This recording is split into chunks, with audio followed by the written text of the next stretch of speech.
On est ravis, moi-même et puis Marie-Thérèse, en tout cas nous les centristes de la première circonscription, de vous accueillir tous dans cette réunion qui porte sur un sujet qui préoccupe les Évriens et au-delà, en tout cas un sujet absolument majeur et pour lequel notre intervenant principal, mais aussi Joseph, mais en tout cas qui pourrait être mieux qualifié qu'un vice-président en charge de cette question. Et c'est la raison pour laquelle on le remercie fortement, et je commence par ça, de sa présence, car on connaît son planning extrêmement chargé.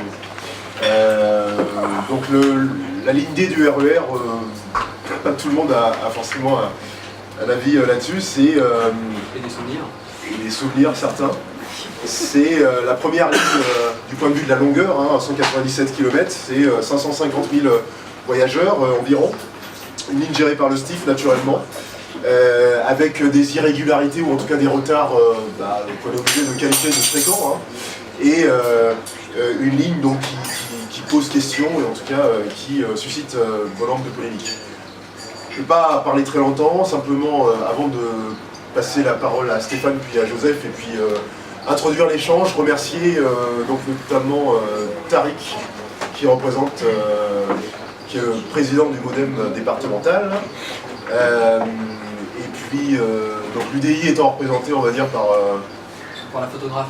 Et Cécile et Marie-Thérèse, qui sont dans le bureau, donc merci à l'UDI d'être présent. Et puis je pense qu'il y a des amis UMP qui vont nous rejoindre aussi, donc voilà. On dit républicain. Ouais, vraiment, Même si j'étais contre ce nom, il se trouve que c'est le bon. Ah, t'étais contre, c'est bon. Je l'ai dit. Donc Stéphane, est-ce que tu peux commencer par nous faire une présentation, on va dire, de cette ligne-là, disons dans ses travers, et puis surtout du point de vue de ce que la région a prévu de faire. Valérie Pécresse avait pris un certain nombre d'engagements pendant la campagne des régionales pour améliorer les choses, et donc que tu nous en dises un peu plus, et notamment s'agissant de projets dont il a été fait état ici ou là, je pense au barreau de Gonesse, par exemple, ou en tout cas le schéma directeur de la région à venir, pour les années à venir, etc.